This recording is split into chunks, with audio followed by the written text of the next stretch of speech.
ये आपने एक फ्रीलांसर के बारे में बता दिया, इससे पहले आपने एक कॉर्पोरेट एम्प्लॉय के बारे में बताया था। अब कॉर्पोरेट एज अ होल के बारे में कि जिसका आपने लाइफ चेंज कर दिया हो, एक कॉर्पोरेट जो अपना रेवेन्यू जिससे मैसिवली ग्रो करा हो आपके यहाँ से ट्रेनिंग करने के बाद, कोई ऐसा एग्जांपल भी दे।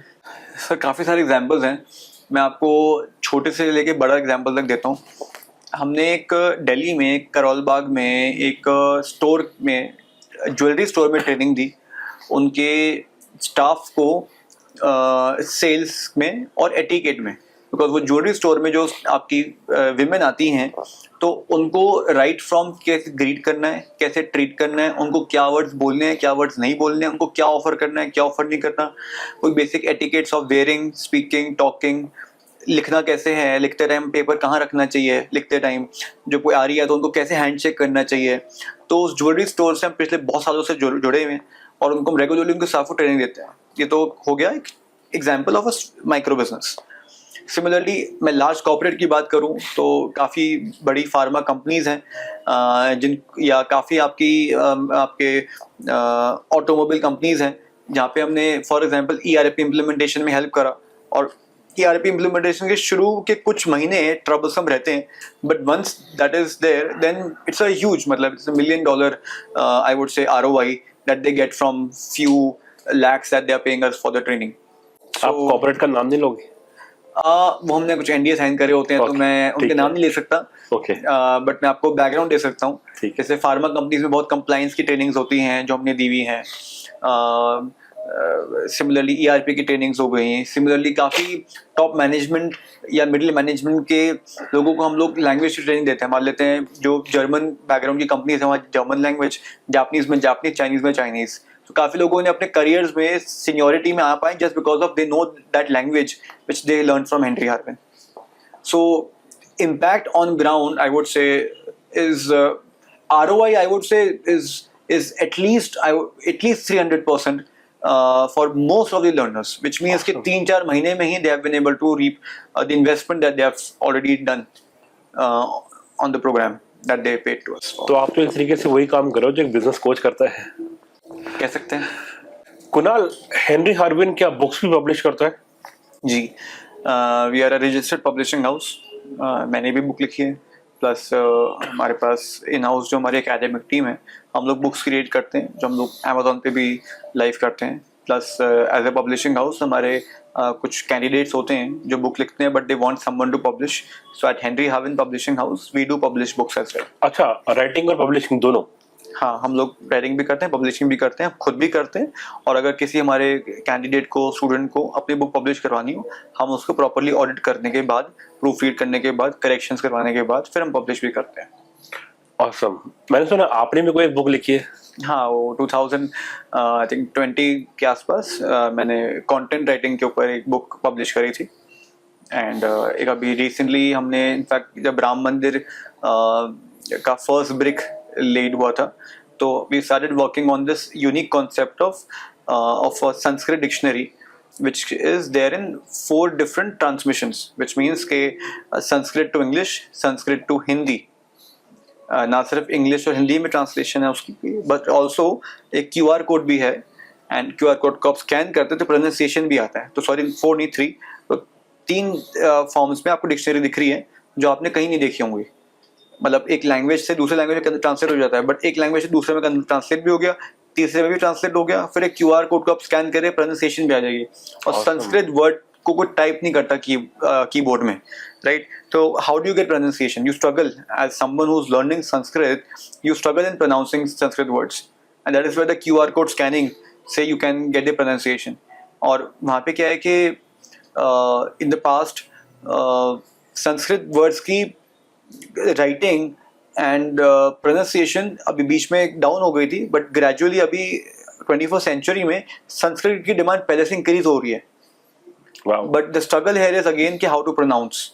हमने हर एक वर्ड को मैन्युअली रिकॉर्ड करके एक ही वर्ड को मैन्युअली अपलोड करा है। मतलब it's nothing done by AI, everything by a real human. वो जो आपने बुक लिखी है ना, वो तो आज मैं एक ऑटोग्राफ करवा के आपसे ले जाऊंगा। ठीक है, दे देना प्लीज। जरूर, थैंक यू सर। मैंने सुना है कि आप सर रतन टाटा के भी बहुत बड़े फैन हो। इनफैक्ट आप उन्हें अपना रोल मॉडल मानते हो और आपके फोन में उनका स्क्रीन सेवर शॉट भी होता है। जी, रतन जी का काफ़ी कंट्रीब्यूशन रहा है, मैं बोलूँगा हेनरी हावन के लिए भी एज अ रोल मॉडल, जिसमें एक mindset of creating value is something that I would say we have learned from him. That value creation at Henry Haven, we always say it is at the core of the organization. मतलब we always say that focus on value creation. Focus on value creation is as of now the most extremely important motto, not just before AI, but also most importantly after AI. Because people know how to use AI, but they don't know how to use AI the right way. And अगर आपका mindset हमेशा value creation की तरफ रहेगा, you will not misuse AI, number one. Number two, you will create good things from gen AI which can help the society, which can help your colleagues, which can help your friends, which can help overall in improving your own efficiency, effectiveness and credibility, then misuse of it. So ये बोलूँगा कि रतन टाटा जी से हमारे को focus on value creation वाला हमारे को अपना मोटो मिला, जो हेनरी हावन के रूट्स में हर एलिमेंट में बसा हुआ है आज के टाइम पे. अगर एक स्टूडेंट कंफ्यूज है कि उसको एआई करना है, डेटा साइंस करना है, तो आप उनको गाइड कैसे करते हो? देखिए, ये पूरी एक ही यूनिवर्स है.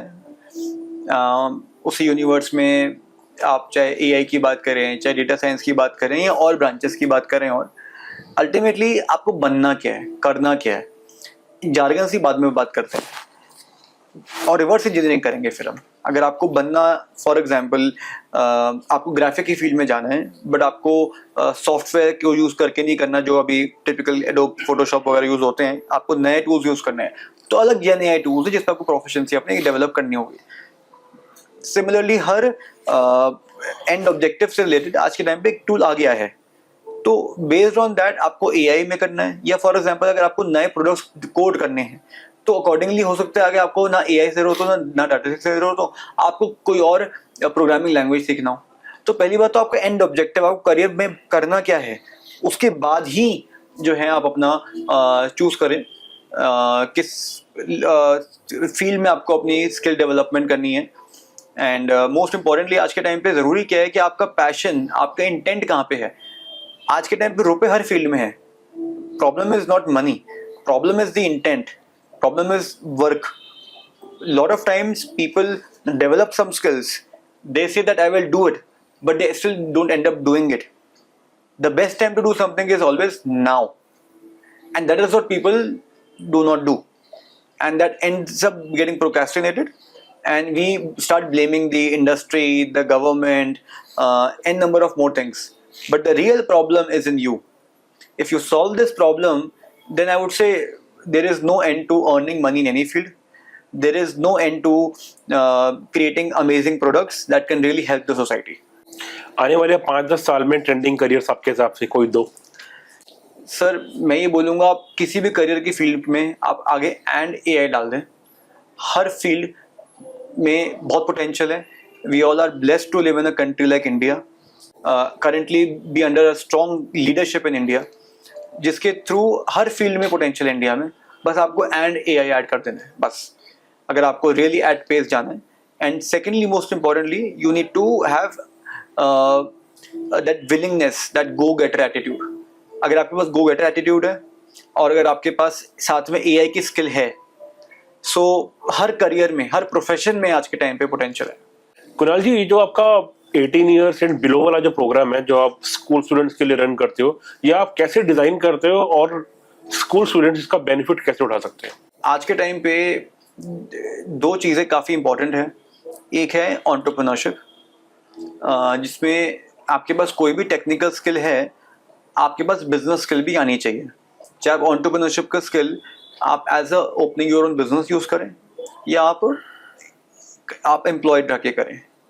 सो that go getter approach is important, जिसके लिए हमने स्टूडेंट्स के लिए 3 MBA कोर्स लॉन्च करा, जिसमें हमारे मॉड्यूल्स हैं CTO, CMO, CFO. तो basically we show them the end goal. बच्चों के पास काफ़ी बार एंड गोल क्लियर नहीं होता है, they don't know what to do in life. So we show them the senior most person.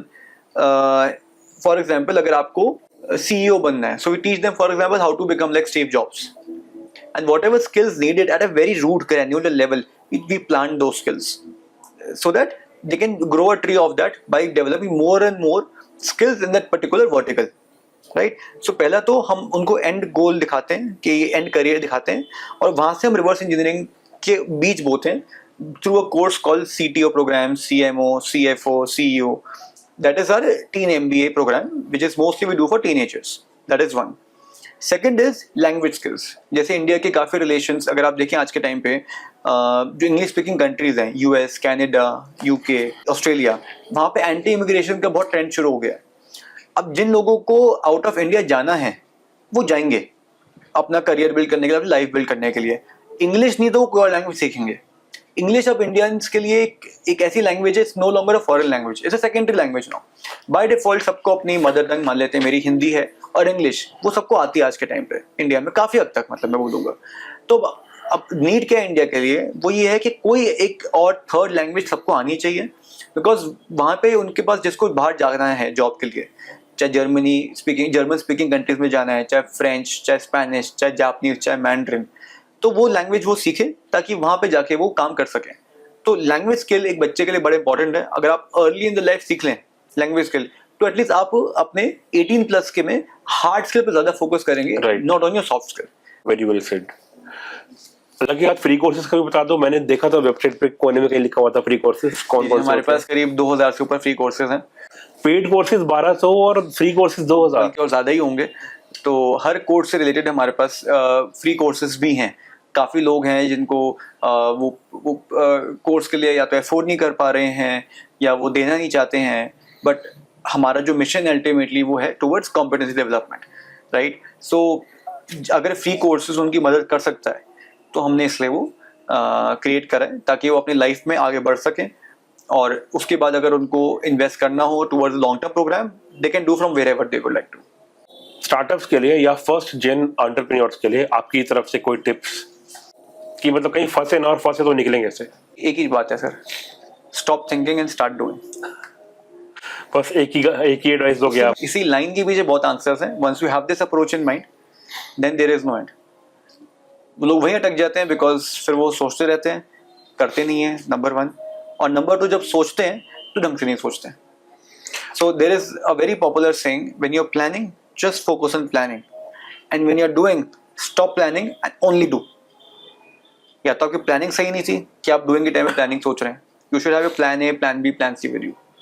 And इतना planning ना करें कि आप कर ही ना पाए. तो है, we also have in our core values that we do not target to be 100% efficient. Even 99.999 is also fine. काफी बार क्या होता है, हम इतनी प्लानिंग में लग जाते हैं परफेक्शन के लिए कि हम कर ही नहीं पाते. After a certain stage of planning, stop it there, then move towards doing. And doing के टाइम पे trust your planning and work on it. अगर प्लान ए फेल हो जाए, you should have your plan B and plan C there. उन businesses को आप क्या सलाह दोगे जो सालों से सर्वाइवल मोड पे हैं और वो थोड़ा थोड़ा करके ग्रो कर रहे हैं? उनको रॉकेट बनना हो तो कैसे बने? सर एक ही बात बोलूँगा, सिस्टम्स. ऑर्गेनाइजेशंस जो हैं, कंपनीज जो हैं, बड़ी बनती हैं सिर्फ कस्टमर्स को लाके नहीं, अपने कंपनी में सिस्टम्स बनाने में. बहुत कंपनी है जिन्होंने काम बतेरा लिया, मार्केट से उठा लिया काम, बट वो डिलीवर ही नहीं कर पाए, या डिलीवर कर लिया टिक नहीं पाए बिकॉज ऑफ सिस्टम्स. कंपनी में प्रोसेसेस, सिस्टम्स क्लियर थे ही नहीं. सिस्टम बनाने पे फोकस करें, और उन सिस्टम को सपोर्ट करने के लिए अगर टेक्नोलॉजी की जरूरत है, एम्ब्रेस करें टेक्नोलॉजी. आज के समय में आप अगर टेक्नोलॉजी को एम्ब्रेस नहीं कर रहे आप, तो आप नहीं सर्वाइव कर सकते. एंड टेक्नोलॉजी भी कॉन्स्टेंटली चेंज होती रहती है. So at the highest level, the entrepreneur has to be having that mindset of doing work systematically and doing work wherein you are embracing technology as well. So while you are making systems, also embrace technology, and that is how you can move on from a survival mode to a flourishing mode. Sir, Ratan Tata से आपने कौन सी qualities को grab किया है? Sir सबसे important quality जो really एक transformational रही है मेरे लिए और हेनरी हावन के लिए, वो है to create products and services that would really impact not just the life of individuals but of their families, of the society. So हम लोगों ने अफोर्डेबल प्राइसिंग अपने कोर्सेज की रखते हुए ग्रेट सर्विस दिया और दे रहे हैं, जिससे लोग ना सिर्फ उनको ले सके मास लेवल पे. आज के टाइम पे हमारे पास 500,000 करीब 4.5 लाख एलमनाई हैं, तो वो ऐसे हो पाए बिकॉज हमारे कोर्सेज अफोर्डेबल थे एंड हमारे को काम आता है रेफरेंसेस से, और वो तभी आ सकते हैं आपको रेफरेंसेस अगर आप great service delivery, great product delivery दे रहे हैं at lowest possible cost. And that is what जो रतन टाटा जी का नैनो का जो ड्रीम प्रोजेक्ट था, एंड प्लस ऐसे उन्होंने बतेरे प्रोडक्ट्स और क्रिएट करे हैं, सर्विसेज क्रिएट करी हैं, बिजनेसेस वेंचर्स क्रिएट करे हैं, जिससे इंडिया का नाम ग्लोबली रोशन हुआ है। And that is what at Henry Harvin we also believe in and we are also striving. कोई एक ऐसी बुक जो आप हर स्टार्टअप को, हर एंटरप्रेन्योर को रिकमेंड करते हो? देखिए, बुक्स तो काफ़ी सारी हैं जो एंटरप्रेन्योर्स को पढ़नी चाहिए। उनमें से एक बुक है blue ocean strategy. Blue ocean strategy आपको अपने बिजनेस में, अपने प्रोडक्ट डेवलपमेंट में ऐसी चीज़ सिखाता है कि आपको एक रेड ओशन में नहीं फंसना चाहिए जहाँ पे आप एक कटिंग एज कंपटीशन में हो, आप प्राइसेस कम करते हो सेल बढ़ाने के लिए अपनी, एटसेट्रा एटसेट्रा। आप अपने प्रोडक्ट में ऐसा एक फीचर ऐड करते हो, ऐसा एक नीश ऐड करते हो, अपने प्रोडक्ट को, अपने सर्विस को, अपनी कंपनी को ऐसा डिस्टिंग्विश करते हो जिससे आप उस रेस में नहीं फंसे हुए हो जिसमें हज़ारों लोग फंसे हुए हैं। आप अपने यूनिक प्रोपोजिशन क्रिएट कर पाए अपने आप, जो लोगों ने एक्सेप्ट भी करी, और जिससे आप ना सिर्फ आप थ्राइव कर सके पर आपके कस्टमर्स आपको चैंपियन समझ के खूब रेफरेंसेस दे। सो ब्लू ओशन स्ट्रेटेजी आपको सिखाता है कि कैसे आप ह्यूज कॉर्पोरेट्स क्रिएट कर सकें by creating amazing products, amazing services. आपकी कोई एक डेली हैबिट जो आपको डेली फोकस्ड रखता है? मैं बुद्धिज्म प्रैक्टिस करता हूँ, एंड नमे हो रहेंगे क्यों? नमे हो रहेंगे क्यों, and every morning every evening I chant, and that is what keeps rhythm in my life. So yeah, helps in creating and keeping my focus high. ऐसी कोई एक सबसे बड़ी गलती जो आपने करी और वहां से क्या लेसन्स लेके आप निकले हो आगे? जब मेरा admission Delhi college of engineering में हो रहा था, उस टाइम पे मेरे को सॉफ्टवेयर इंजीनियरिंग मेरी रैंक के हिसाब से मिल रही थी, बट समवॉट मैंने हमेशा कंप्यूटर साइंस को या टेक्नोलॉजी से दूर रहा। बचपन में किसी कंप्यूटर टीचर ने मुझे डांट दिया था एक बारी, और उसके बाद से मैं काफ़ी हो गया कि नहीं, कंप्यूटर नहीं। सो मैंने अपनी लाइफ के करीब 10 साल वेस्ट कर दी है जस्ट बिकॉज मुझे थोड़ा सा वो एक दूर जाना था कंप्यूटर साइंस से या टेक्नोलॉजी से या IT से। बट नाउ आई रियलाइज कि that was a biggest mistake. Tech embrace करना आज के टाइम पे एक वांट नहीं है, एक नीड है, एक इट्स अ सर्वाइवल नीड। अगर आप एंटरप्रेन्योर ना होते तो क्या होते? हिस्टोरियन मत बोलना। आई थिंक आपने काफी अच्छी रिसर्च करी हुई, मैं हिस्टोरियन ही बोलने वाला था। ओके। तो मुझे हिस्ट्री का बहुत बहुत बहुत ज्यादा शौक है, और मैं डेफिनेटली वही होता अगर मैं एंटरप्रेन्योर नहीं होता तो। मतलब हेनरी हार्वन में भी काफी चीजें हैं जो मेरी, जो my love for history also reflects in lot of elements with in Henry Harwan itself. Kunal Gupta की कहानी, कुणाल गुप्ता की जुबानी, 1 मिनट के अंदर। सर ऐसा है कि ना, entrepreneurship is in not just in my blood but in my DNA, I would say, to the fact कि जब हम लोग स्कूल में भी पढ़ाई करते थे तो मैं कहता था कि हाँ मेरी 5 कंपनियां हैं, physics, chemistry, maths, economics and English. तो मुझे जो है सब्जेक्ट्स, मेरी 5 कंपनियां हैं, ये मेरी कंपनी के टारगेट्स हैं, मुझे अचीव करने हैं। तो ऐसा रहा मेरा माइंडसेट शुरू से। तो इंजीनियरिंग के टाइम पे भी मैंने 3 अलग अलग बिजनेसेस करे थे। उसके बाद भी I got into education, and 17 साल की एज में मैंने पहला अपना वेंचर शुरू करा था। Then Henry Harvin started in 19 years of age while I was doing my engineering and lot more things. Awesome. So ये कि every day brings new challenges. We need to have a winning mindset, winning attitude. We need to focus on value creation, and if the intention is good, then and the mindset is positive, then infinite is the possibility. So there are some businesses which are made to sell. Henry Harvin is made to last, and with that mindset we create new businesses, and with that mindset we create new services, and with that mindset we not just survive but also thrive. Kunal Gupta और Henry Harvin आज से 10 साल के बाद कहाँ पर देखते हैं आप? देखिए, हमारा मिशन 2050 भी बना हुआ है हेनरी हार्विन का, बट अगर आप 10 साल आगे ये पूछें तो we have documented our target to be in 9 countries, having around 25 to 30 offices from the current office count, and we would be having an employee count of more than 2,000 employees full time working with us, and we would not just be excelling in the field of B2C level trainings, but also at the higher education level and B2B enterprise level solutions, not just for the corporates and colleges, but also for the government. But end-to-end will be a group of companies which is primarily into education, including, I would say, exams and jobs related supports, internships, and your international mobility services. So end-to-end around the phrase of competency development and career development is what the Henry Raven Education Group will be flourishing in the next 10 years. दोस्तों, office के 3 employees से 600 employees तक, एक छोटे से office से आज 500-600 का स्टाफ यहाँ बैठता है, कुछ स्टाफ यूएस बैठता है, कुछ स्टाफ यूके, कुछ स्टाफ यूएई। ये जर्नी के लिए आपको एक विजन चाहिए, हार्डवर्क चाहिए और अडेप्टेबिलिटी चाहिए। I really thank you Kunal Gupta for creating very insightful thoughts, और आई विश कि बहुत जल्दी से आपका आईपीओ भी आए और मैं उसमें एक इन्वेस्टर भी हूँ। Thank you very much. और कुणाल गुप्ता और हेनरी हार्विन बहुत ज्यादा ग्रो करे। Thank you very much, thank you so very much, thank you. Friends, अगर आपको ये पॉडकास्ट पसंद आया हो करियर की बात सौरभ के साथ, तो सब्सक्राइब, लाइक और शेयर करना मत भूलिएगा। बड़ी जल्दी ही मिलते हैं एक और नए स्टार्टअप के साथ, एक और नई करियर की स्टोरी के साथ। तब तक के लिए थैंक यू।